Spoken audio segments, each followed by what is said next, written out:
at the first giving of the envelope, I honestly and asked ASIC Shine if it is part of the confidential fund. Sabi niya, hindi, this is just an allowance from the secretary. So I trusted her word for that. And without any thinking na it was really part of the confidential fund, honestly on my part. So I received it honestly on my part without any it was part of the fund. Some years ago, Mr. Chair, that when the Vice President was still in the DepEd, that there is a rule that she made, no gift policy. Am I right, Attorney Poa? Yes, Your Honor. That is correct, Your Honor. That's the rule. No gift policy. Do you remember that, Ms. Catalan? Yes, Your Honor. So why is she giving envelopes? If the rule in her office is no gift policy. Those 9 envelopes you received is a form of pressure on your part or on the part of the same person that asked you to sign, Ms. Catalan. Am I right? Yes or no? No. Yes or no? Maybe, Your Honor. No, it's not maybe. It's yes, isn't it?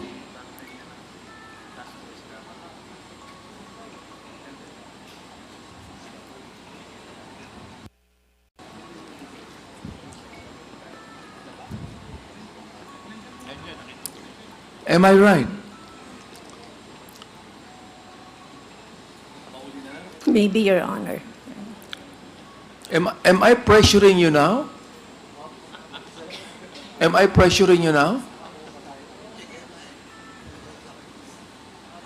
I'm so nervous right now, Your Honor.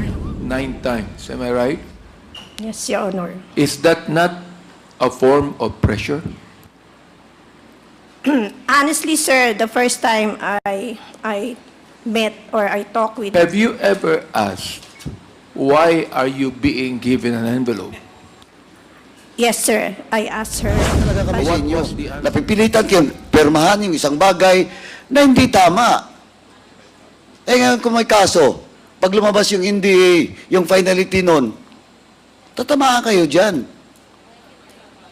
Ano process? Ako, Mr. Chairman, sabi ko nga, naawa lang ako dito sa mga officials ng DepEd pag ganito yung kalakaran.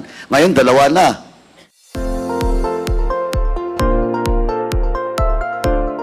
Miss Catalan is present. Yes, Your Honor, she's present. Rauna Catalan from DepEd. Please. Miss? Please take your seat. Miss Catalan, for the information of everyone and the chair and this honorable committee, siya po yung isa sa mga pumirma as the head of the accounting department unit. Comsec, nakapag-oath na po ba si Ms. Catalan? Ma'am? Ms. Catalan, nakapag-oath na po ba kayo? Last hearing, nakapag-oath na? Okay. Yes, please continue, Congressman Paduano. Ma'am, are you still with the DepEd? Yes, Your Honor. And please tell us about your present position in DepEd. I've been the chief accountant since 2010. Until now? Until now. Until now. So, you're aware of this liquidation report that was submitted by COA to this committee. And your name was affixed in this liquidation report. And you have a signature on this liquidation report. Yes, sir. So you're aware. I am aware of the face copy of the liquidation report, but the supporting documents were not presented to me. So it was not presented to you, you just signed it? It was, You're the chief accountant? yes, sir, but it was just a formality that it should be covered by the liquidation report. But No, but supposedly you're the chief accountant, you have checked. But per joint circular, sir, it was stated that the liquidation report plus the supporting documents shall be submitted by the disbursing officer direct to the ICPAO without any presentation to the chief accountant.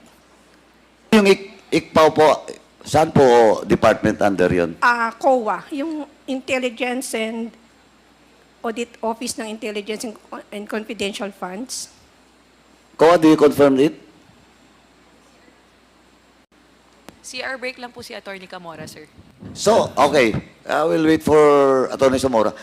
So, ma'am, are you telling this committee na ministerial lang yung sa'yo? Come again, sir. Are you telling us na ministerial lang po kayo? Pumirma kayo dito without looking at the liquidation? Honestly, yes, sir, I will say yes. Oh, di may problema. Because if ever a case will be filed against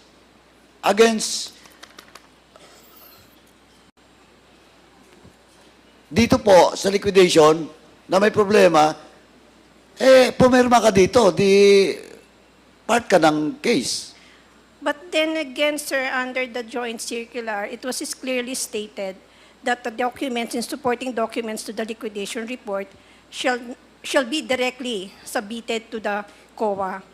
And it means that it will not pass through the accounting. Oh, GMC, COA, pakicheck nga, shall. Mr. Chair, with the indulgence Congressman of Acop, Madam- you're recognized. Madam Accountant, mukhang mali yata. If you read the joint circular, there's a provision there. Teka, hanapin ko. Kasi may kopya ko nun eh. Nakalagay doon, under paragraph 4.16, in case of misuse of the intelligence or confidential fund, and depending on the participation in the transaction, the budget officer, chief accountant, the treasurer, and the project officer may likewise be held accountable with the special dispersing officer. So you can be accountable, madam. It's a provision of the joint circular. But then again, Your Honors, per provision 6.1.8.4, it was stated that the supporting document should be submitted by the, no, it's not. So sorry, again. That, Mali yung binabasa mo. Sir- 6.1.8.4? my apologies, sir. Oh, kasi Ay. mali eh. Okay. I have a copy of your circular here. Binabasa ko nga eh.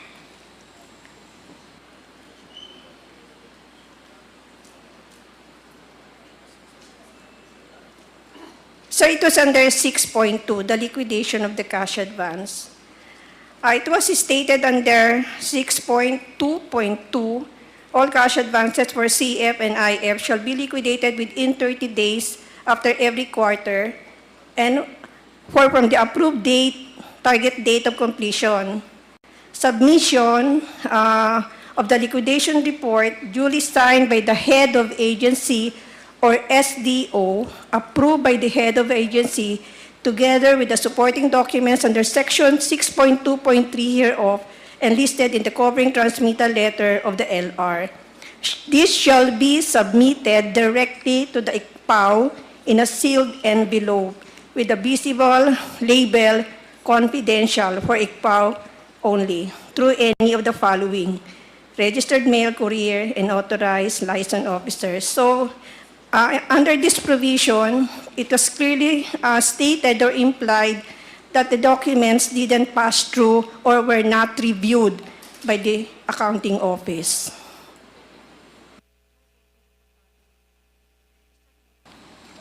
So how do you reconcile that with paragraph 4.16?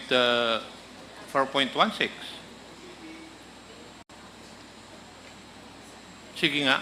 Kasi ini-excuse mo yung sarili mo because of a provision of the circular. But the same circular says that you can be accountable. How do you reconcile that? It could be stated here, sir, but honestly, and as I didn't, it was not presented really to the accounting office, the supporting documents. Hindi po yun ang tinatanong ko, madam. Ang tinatanong ko po, dinidepensa mo yung sarili mo using a provision of the circular, but the same circular states na ikaw ay accountable. How do you reconcile that? Kasi nasa akin yung kopya ng circular ninyo, ng COA, eh. Oh. Kaya nga ako nag-intervene dahil ini-excuse mo yung sarili mo sa liability. Pero the circular says that you can be liable.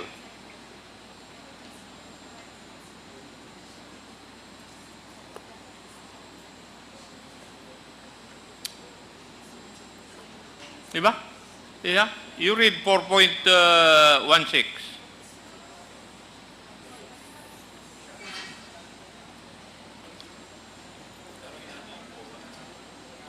Wala pa yung COA, eh. May we know from the representative of COA Uh, to be clarified to us on the matter?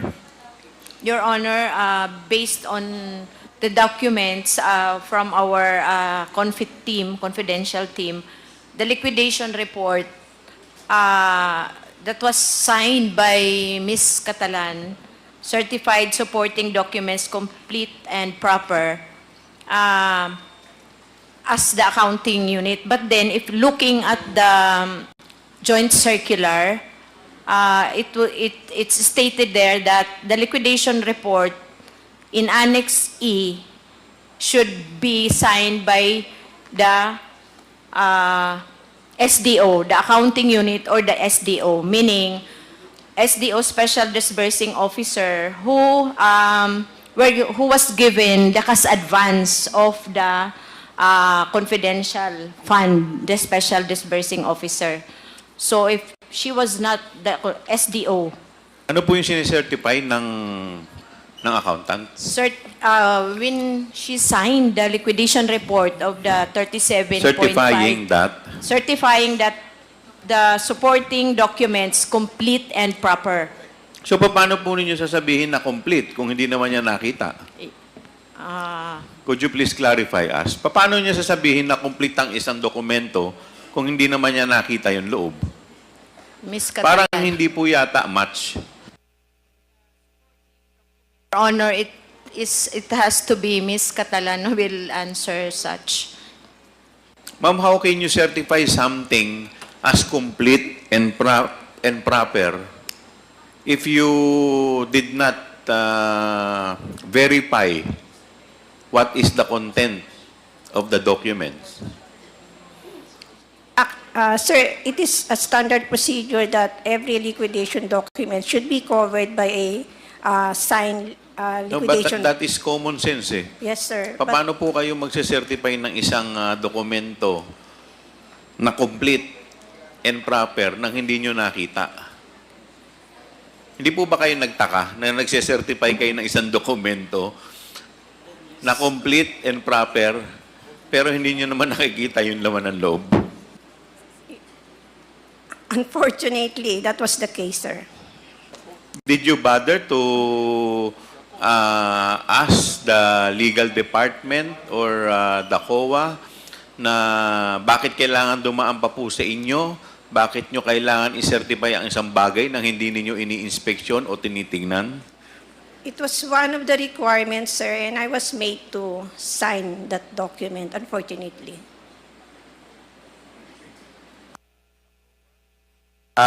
Chairman, ako rin I ask... Congressman Paduano, yes, thank you, please Chairman. continue. And I asked Ms. Catalan, yung tenure of office niya since 2010 pa. And I think they're doing it since then without checking the liquidation report. And ano na po, pumirma lang. But ma'am, eto ngayon nandito sa akin yung GMC, yung binasa mo is 4.2. Eto mama, yung 6.3.3. Ito specific mandate of each and every officials is covered by this GMC. Ito, 6.3.3. The agency accountant. It's you, ma'am. Tama? And look at 6.3.3D, paragraph D. You are mandated to submit all disbursement vouchers for cash advance for intelligence and confidential activities / projects, with complete required supporting documents within 7 working days from release of the check. Oh. Hindi ba pwedeng sabihin na you're not accountable? Hindi mo rin pwedeng sabihin na diretsong ibigay sa COA. Because malinaw po sa mandate mo that you have to submit disbursement vouchers, confidential activities and projects with complete required supporting documents. Oh, within 7 days. Can I respond, Your Honor? The 6.1.8.4 pertains to the pre-audit of the cash advance. I'm telling about, no, that is not 6.8.4. I'm saying about the 6.3.3B. 6.3. Inconsistent with the provision that was read by Chairman Acop. Your mandate.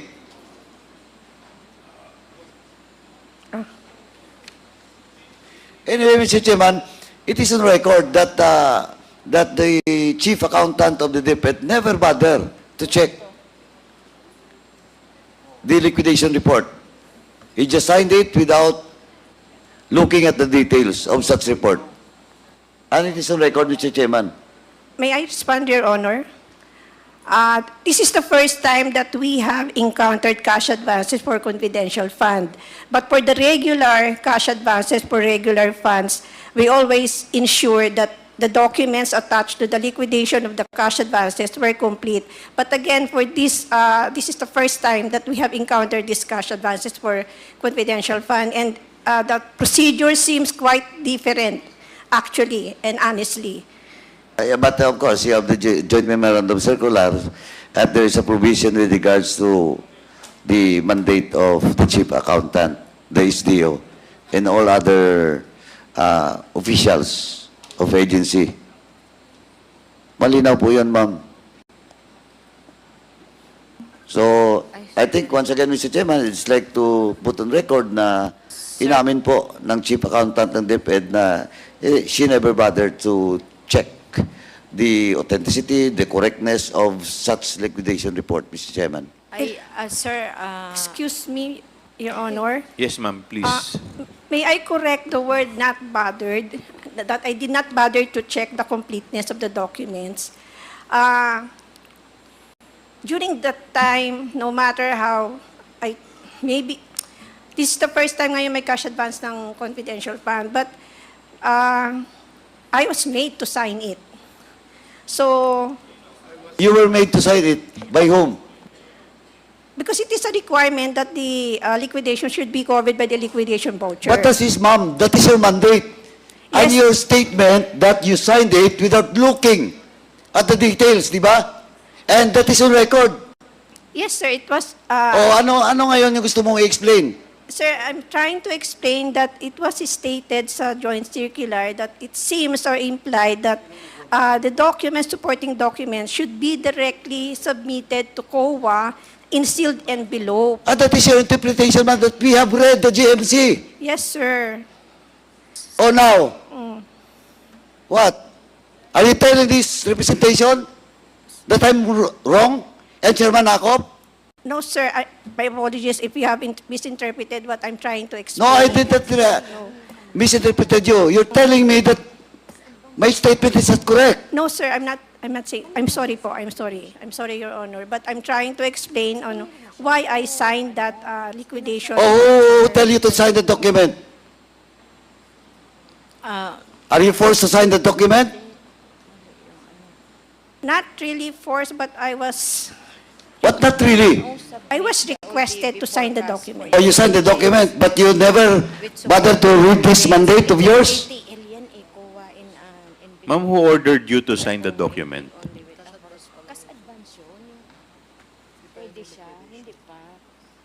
Who ordered you to sign the document?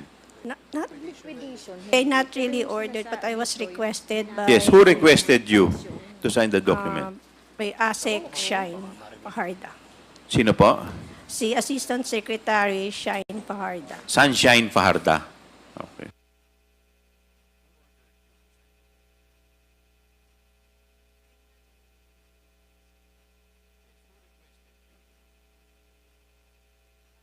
ASIC, sa anong department po? Department of Education po. Ano, specific na ano niya, position? Office ng Secretary. The office of the secretary. But he was not the signatory of this document, di ba? Only her husband. Tama? It was... Edward Farda signed it. BP signed it, and you signed it. But you were requested by Ms. Farda? Yes, sir. Oh, Mr. Chairman, all the more that we have to, Ms. Sunshine Farda should be present in the next hearing. Para po patutunahanan yung statement ni Ms. Catalan. Sabihin na natin, you were requested to sign it. So why did you sign it? As per request of Ms. Farda? Yes, Your Honor, because it is needed as a covering letter or covering document to the liquidation documents, supporting documents. Oo nga, pero sabi ko na nga, kaya nga statement ko kanina, you don't even bother to check. Pumirma ka lang. Di ba? No, it's either it's your lapse or you were forced to sign it without checking all those liquidation report. Di ba, ma'am? Yes, Your Honor. O, ano bang tama? Nagkamali ka lang. Nakaligtaan mo i-check or you were forced to sign it without checking the liquidation report? It's hindi po nakaligtaan, but it is a needed document in the submission of the liquidation. Of course, I know it. It is needed, you have to sign it. But ang question is, siyempre accountable ka, ma'am, because of your mandate and your position, di ba? Now, sabi ko na, nakaligtaan mo or you were forced? I was requested, sir. Hindi nga. Saan ba? Nakaligtaan mo o you were requested? You were requested na pirmahan ka agad without checking the liquidation report? Yes, sir. O, di, Mr. Chairman, again, kung anong mang word gamitin, requested ba o she was forced to sign it without checking the liquidation report, ganun pa rin yun. Di ba? Ganun pa rin yun. Ma'am, meron po akong isang tanong. Nakakatanggap po ba kayo ng envelope kay ASEC Paharda? Yung totoo po, ma'am. Remember, you are under oath. Aside from your allowance, from your regular budget, nakakatanggap po ba kayo ng envelope just like Yusek Mercado and Director Osias from ASEC Paharda? Yes, sir. Magkakano? Minimal amount lang po. Which is, how much po? It's not even, Magkano po? it's 25,000. 25,000. How many times po? If you could recall.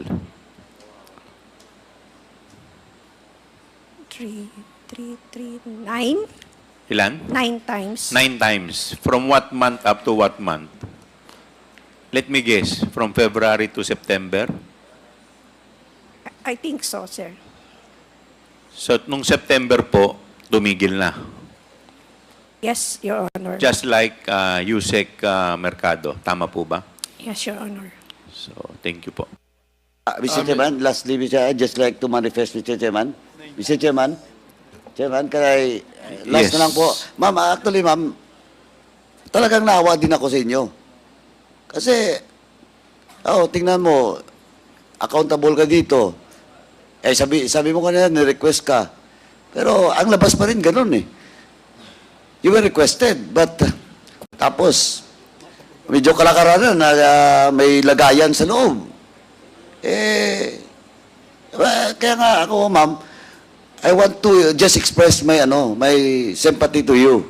Naawa talaga kami sa inyo. Napipilitan kayo permahan yung isang bagay na hindi tama. Ngayon kung may kaso, pag lumabas yung NDA, yung finality nun, tatamaan kayo dyan. Ano process? Ako, Mr. Chairman, sabi ko nga, naawa lang ako dito sa mga officials ng DepEd. Pag ganito yung kalakaran. Ngayon, dalawa na. Baka sunod, hindi lang dalawa. Di ba? Kaya, Mr. Chairman, at least ngayon, umami na si ma'am, tama na ako. Okay na ako, Chairman. Thank you. Mr. Chairman. Yes, Senior Deputy Speaker, Don Gonzales, you're recognized. Ma'am, Mr. Chairman, I'd like to address my question to Ms. Catalan, ma'am, the accountant. Ma'am, Mr. Chairman, sigurado dumaan sa iyo itong check na to, di ba? You're the accountant. Yung 37.5 million. Tama ho ba? Your Honor, hindi po dumaan sa akin yung cheque kasi ang napadala po sa amin ay voucher. Tama.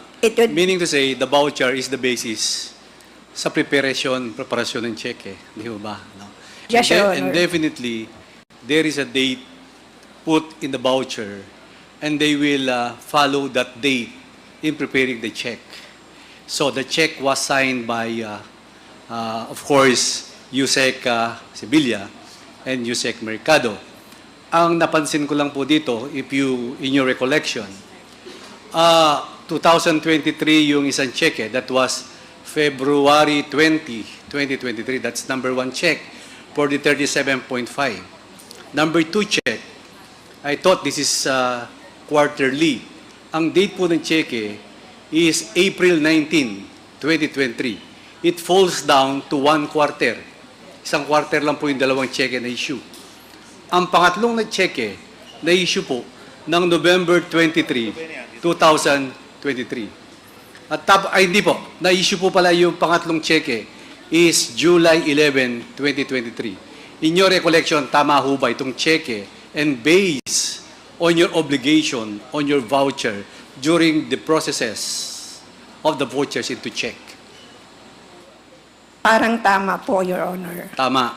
So, tama ho ba yung tanong ko na per quarter at dalawang cheque po yung ginawa niyong 37.5 in 1 quarter? Tama ho ba? No, Your Honor. Per quarter po siya. Per quarter is February. February for the first quarter, and then yung April for the second quarter, and then yung July for the third quarter. So, tama ho ba? Po. Okay. So, that is equivalent to 37.5 times 3. That is equivalent to 112.5 million. Number 2 question po. Itong 125 million under Gina Acosta, ang date po ng check na is July 13, 2023. Halos nagkasabay lang po yung July 11 ng DepEd at saka yung July 13 ng OVP. Ang OVP is 125 million and the DepEd is 37.5 million. Kaya ang tinatanong ko po, wala na po yung land bank, umalis na? Umalis na po yung land bank?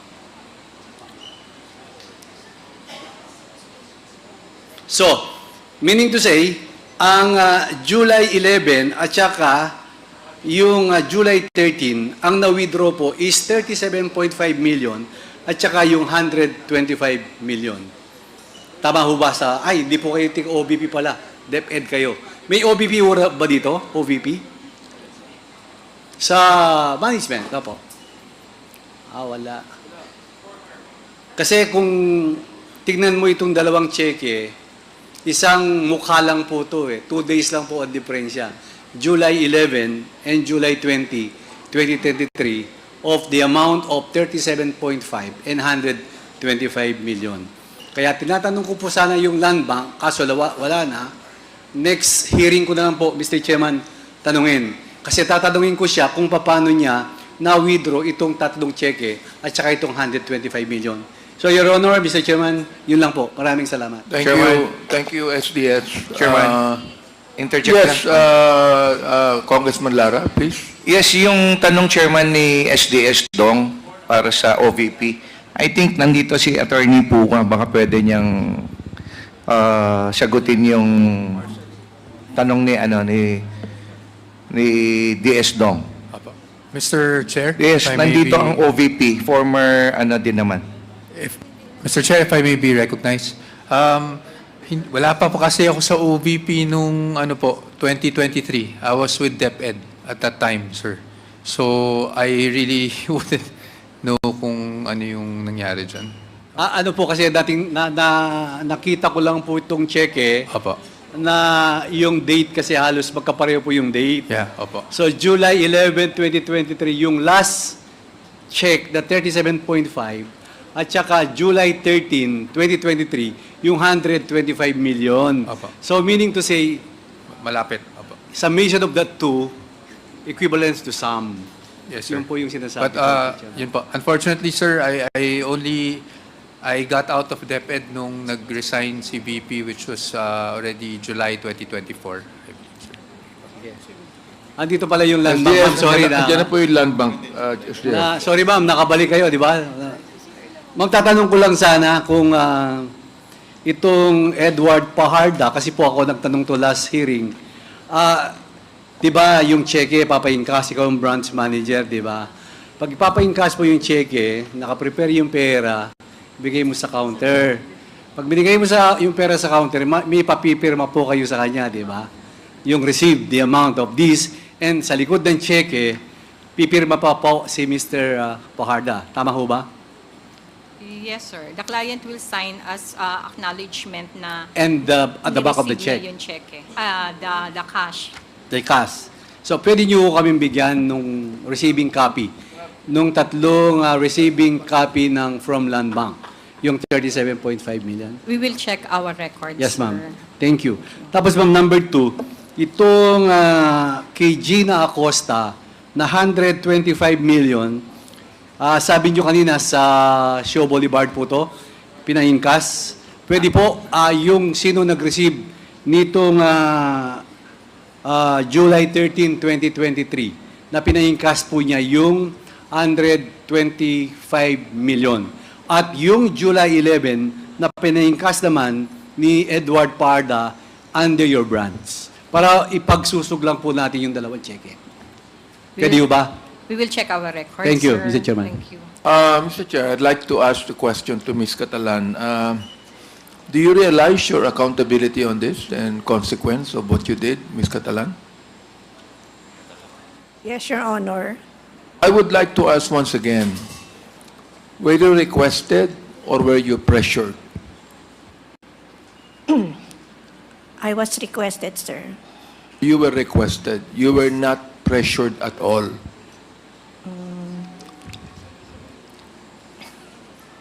Come on, tell us the truth here. I was requested, sir, in a nice way. Thing is this, you received an envelope 9 times, am I right? Yes, Your Honor. Is that not a form of pressure? Honestly, sir, the first time I met or I talked with... Have you ever asked, why are you being given an envelope? Yes, sir, I asked her. But What was the answer? it's just an allowance from the Vice President. Was It that? was just an allowance from the Vice President. Actually, I Is asked that allowance. is that liquidated or is that recorded or is just given to you? Because it's a bit different when you say allowance and it's just an envelope given to you. Am I right? Sir, the first time I received it, I honestly asked Shine, Ma'am, is it part of the confidential fund? Sabi niya, no. It was just an allowance from the Vice President. So, for me, honestly, I received it knowing that it Okay. was not part of the Who gave you confidential fund. Who gave you the envelope? ASEC, Sunshine Fajarda. Who requested you to sign the accounting report. It was also ASEC Shine Fajarda. Therefore, if it was ASEC Fajarda who requested you, as you said, to sign, and she is also the one that gave you the envelopes, would you not think that it's a form of pressure on your part? Come on, but please tell us the truth here. Because look, I think you know what I mean, isn't it? I do not think that you are going to receive envelopes from the same person that requested you without you realizing the pressure of signing it. Ms. Catalan. Your Honor, at the first giving of the envelope, I honestly asked ASEC Shine if it is part of the confidential fund. Sabi niya, hindi, this is just an allowance from the secretary. So I trusted her word for that. And without any thinking na it was really part of the confidential fund, honestly on my part. So I received it honestly on my part without any, it was part of the confidential fund. I am saying this to you because alam mo, talagang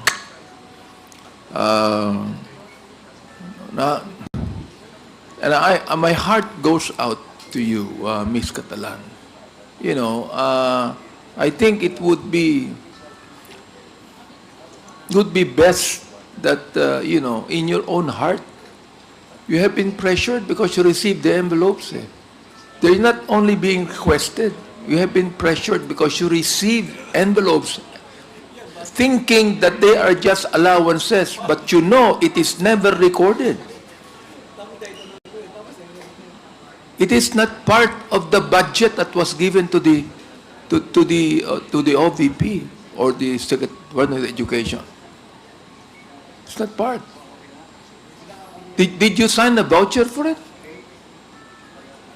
No, Your Honor. See? I mean, so what I'm saying is this. Those 9 envelopes you received is a form of pressure on your part or on the part of the same person that asked you to sign. Ms. Catalan. Am I right? Yes or no? No. Yes or no? Maybe, Your Honor. No, it's not maybe. It's yes, isn't it?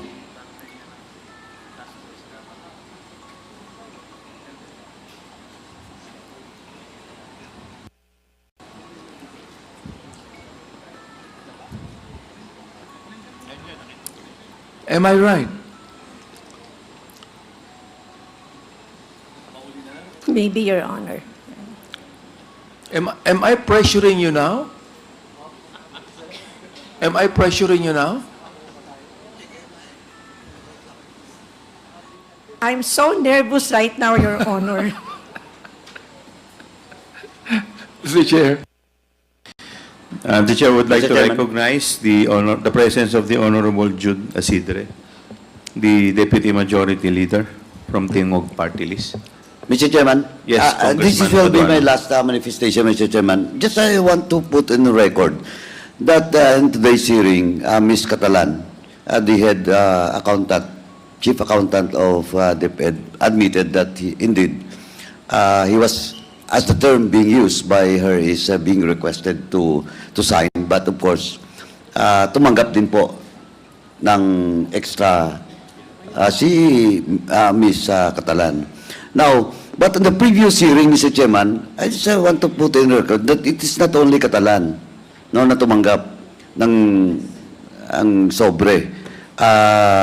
Attorney Restio Wases, Osias also admitted. Now, even Attorney Michael Wesley Poa, nandito ngayon, admitted also, but that was December, only December. But he still admitted that he received some amount from the Vice President. And of course, Miss Gloria Jumamil also, Mercado. Si Ma'am, bit-bit niya pa yung mga sobre, no? Yung original na mga sobre. At nandito ngayon, no? in possession natin. And of course, lahat na to is galing from Miss Sunshine Farda na heya ni BP at the same time asawa nung SDO ng Office of the Vice President in relation to confidential fund. So as of now, apat na po ng mga officials ng Vice President na umamin na tumatanggap po ng sobre galing sa Vice President. Thank you, Mr. Chairman. That's all. Mr. Chair? Congressman Sia Alonso. I yield to the senior. Yes, I just have a few with the questions, but I yield to indulgence of, Congressman but I yield Sia, to Chairman. The chair would like to Mamia. recognize Congressman Ako. Thank you. Madam Catalan, dadagdagan ko yung pagka-nervyos mo.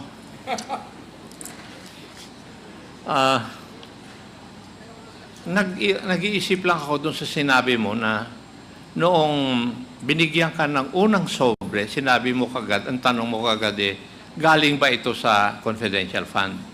Tama po ba yung pagkarinig ko? Yes, Your Honor. Bakit ganun ang tanong mo? Because honestly, I'm wondering ba't ako bibigyan? And during... Ngayon, it was after honestly, the... nagtanong ka kung bakit ka binibigyan. Ano ang sagot doon sa tanong mo na yun? But I was made to understand by ASEC China, it is an allowance from the secretary, Kayo po ay accountant, di po ba? Yes, Matanong sure. ko po kayo, saan po nanggaling na pondo, ang source of fund, nung allowance na binigay sa inyo? Well, I didn't have the courage to ask for that anymore. Uy, tinanong mo, you had the courage to ask, galing ba ito sa confidential fund? Tapos you did not have the courage to ask, saan galing yan kung hindi galing sa confidential fund? Di po ba? Sure, Honor. Di ba may lakas kang loob na tanungin, galing ba ito sa confidential fund? Pero hindi mo tinanong nung sinabi niya, hindi galing sa confidential fund yan. Saan galing? Di ba dapat yun ang sunod na tanong? Following your line of questioning. Kasi, madam, it is irrelevant whether you're aware of what you have signed or not. Kasi under the circular, you can be also liable. You cannot escape that. Kasi sa dami ng inimbestigahan ko, basta nakikita yung signature na nandun yung signature, papailan ka ng kaso ng investigador. Di ba? Kaya nagkukuhan ako dun sa kwan You were brave enough to ask kung galing sa confidential fund. Kasi nasa isip mo na dun sa pinirmahan mo, dun manggagaling yung pondo na binibigay sa iyo as an allowance. Di ba? Yun na napasok sa isip mo na binigyan ka ng allowance sa pagpirma mo dahil sa confidential fund, sa pag-clear o liquidate ng confidential fund. Di ba, Iha? Yes, Your Honor. Yes. And you didn't know that because of your signature, pwede kang lumubog. Tama? Iha? Yes, Your Honor.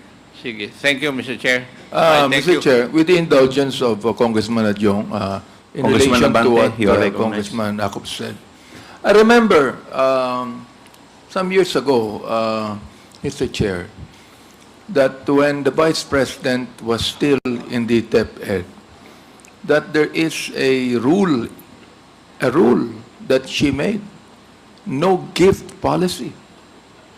Am I right, Attorney Poa? Yes, Your Honor. That is correct, Your Honor. That's the rule. No gift policy. Do you remember that, Ms. Catalan? Yes, Your Honor. So why is she giving envelopes? If the rule in her office is no gift policy. Therefore, even the Vice President would think that whenever a gift is given, that's bribery. that it's subtle bribery. Ms. Catalan.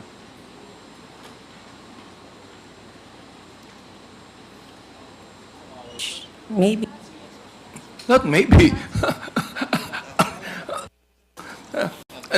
Sabi mo sa akin, no gift policy. So therefore, if the vice president said that there is no gift policy, therefore she is trying to avoid any kind of a bribery or a corruption in his part. Attorney Powa, can you please do you believe that? Well, yes, I do believe that, Your Honor, because even us OSEC, when I was in OSEC, no gifts talaga kami from anyone. No gifts. No gift policy was in place. So, nakita niyo yung answer ng dating spokesperson ni Vice President, am I right? That's the reason why I'm asking you if you are pressured. Siguro kinakailangan, sabihin mo na rito sa amin, you were pressured because of the allowances given to you. Oo. Hindi nyo na kinakailangan pagtakpan pa yung nagbigay sa iyo eh. Ikaw, Miss Catalan, ikaw po ang accountable dito, ikaw ang kawawa dito. You do not even need to protect those that gave to you the envelopes. Because the fact is this, when the rule in the Vice President's office is no gift policy, she would think that to be corruption. Oh, therefore, yung pagbigay ng allowance sa iyo is actually subtle bribery.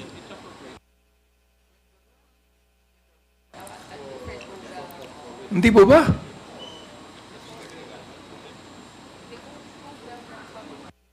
But according kasi kay Attorney Shine during that time, it came from the secretary and who was really just maybe, he was just grateful dun sa performance namin.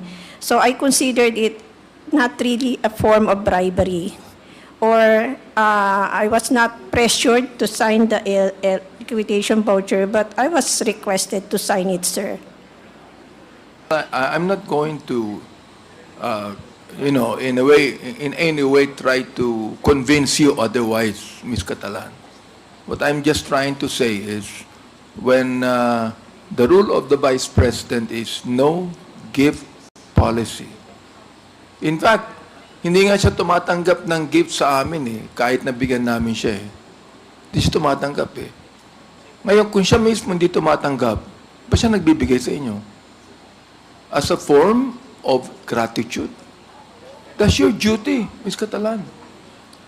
Whether there is no envelope given as a form of gratitude, it's your duty to do your job. Am I right? Yes, Your Honor. That's what I'm saying. Congressman Sia, you're recognized. Thank you, Mr. Chair. Just like to do some follow-ups on the questions of the Chairman.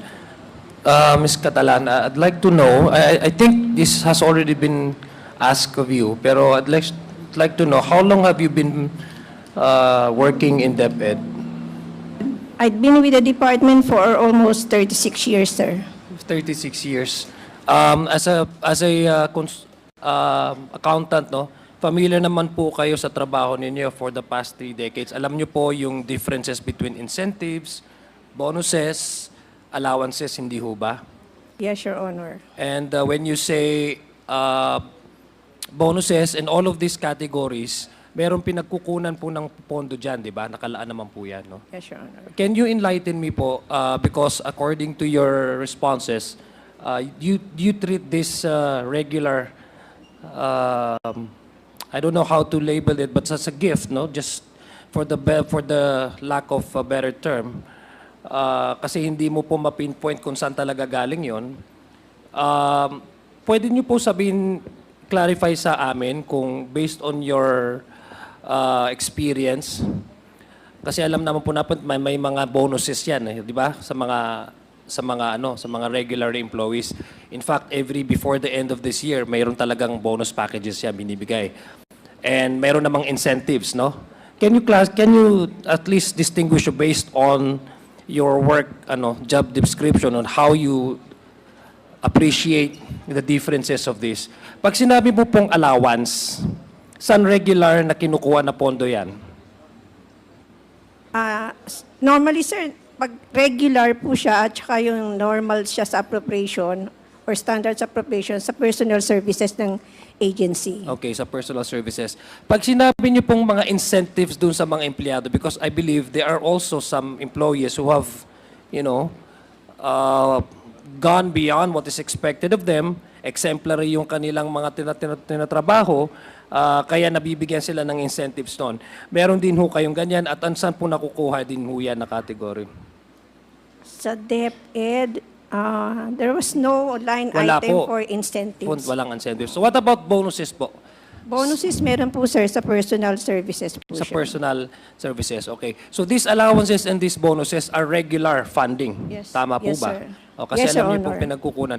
So would you say po itong experience niyo for the past 36 years, has there any instance where a former or previous secretary have also done similar gifts or allowances, as you may call it, prior to the one that is now, but prior to the incumbency of then Secretary Duterte? No, Your Honor. Okay. So, would it be safe to assume, Mr. Chair, that this is something irregular? Kasi ang sabi niyo po, both the allowances and as well as yung mga bonuses are regular fundings. There are line items under your budget, kasi accountant kayo, at doon nakukuha. So it's a regular funding, no? According to you, there has never been for the past 3 decades of your work, your stay in DepEd, there has never been any instance where there's an administrative policy of your department that says pwede kayong magbigay regularly ng mga sobre sa mga empleyado. So that's sometimes something irregular, hindi ho ba? Sir, I was made to understand that the allowance came from But the you have secretary already, yes, but you have personally. already described to us that the appreciation of allowances is actually based on irregular funding that is allotted to. So how what else can you describe that kind of pabuya halimbawa o pagbibigay sa inyo? Since according to you hindi naman siya nagpo-fall as an allowance. I was made to understand that it came from her personally. Yeah. Personal money niya. I was made to understand that it came from the personal money of the secretary. Okay, so what do you, was there any instance, for example, na sabi nga ni Manong Romy kanina, what made you first ask si attorney na ito ba'y galing sa confidential funds, hindi ho ba? That's your initial Ibig sabihin, you already had a prejudgment that this may come from the confidential funds. And then later on, you were made to believe, according to you, that it's come from the budget of the OVP.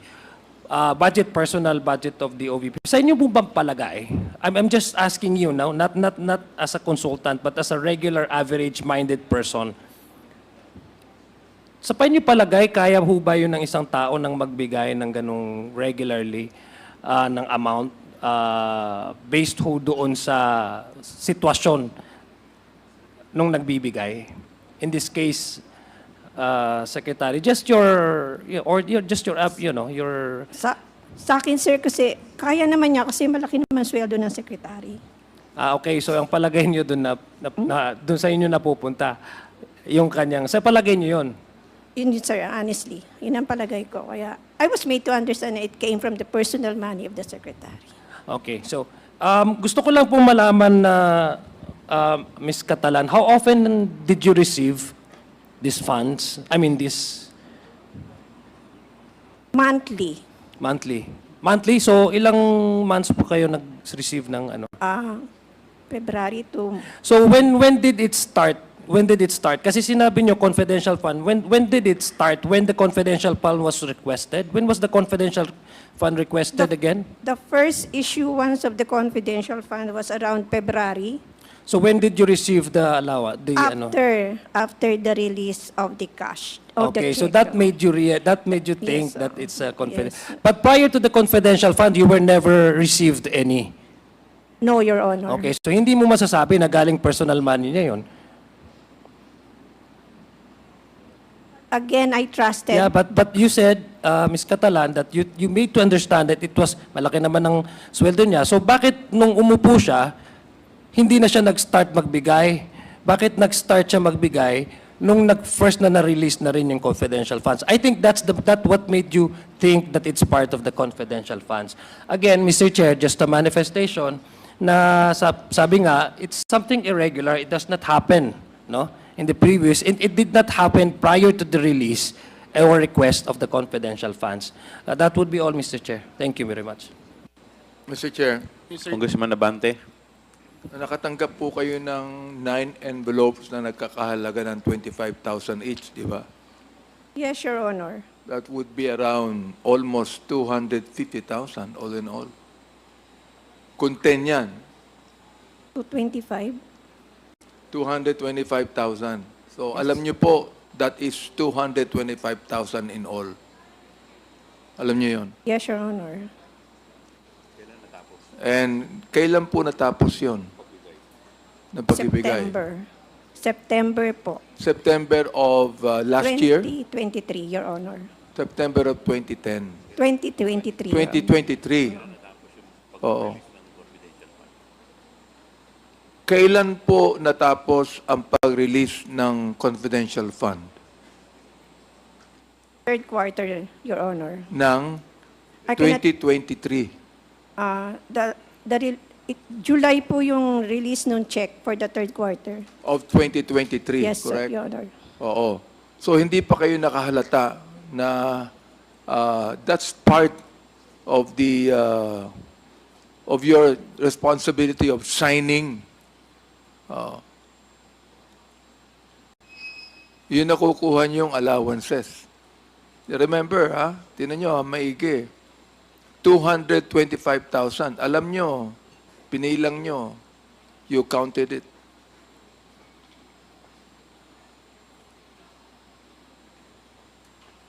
Sa yun lang po. Your Honor, may I be recognized? Committee Secretary, Your Honor. Comsec, you're recognized. Your Honor, we would like to recognize the presence of Honorable Lord Dan G. Suan from the 1st District of Cagayan de Oro. Welcome, Your Honor.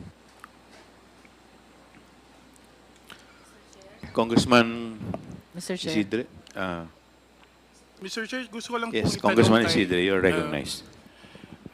Mr. Chair, gusto ko lang balikan yung sinabi kanina ni Ms. Catalan na yung paniniwala po niya, yung pera na ibinigay sa kanya nanggaling po sa sweldo ng dating sekretary. Tama po ba? Personal money po niya, Your Honor. Pero narinig ko kanina sweldo, di ba? Tinanong kasi kung naniniwala ako na kaya. Sabi ko naman, kasi malaki naman sweldo niya. Pero for the record lang, may sweldo ba si VP Sara as Secretary of Education? Wala, Your Honor. Nasa OBP siya. Okay, yun lang po.